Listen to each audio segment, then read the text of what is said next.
பலவும் கிடைக்குதுங்க. புதுமை புனிதரின் கருணை இது, புளியம்பட்டியின் பெருமை இது.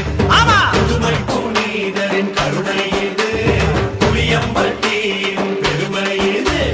டிக்கெட்டும் முழங்கட்டும் நம்ம திருத்தல பெருமை, தித்திக்கும் மனிதருக்கு நம்ம அந்தோணியார் கருணை.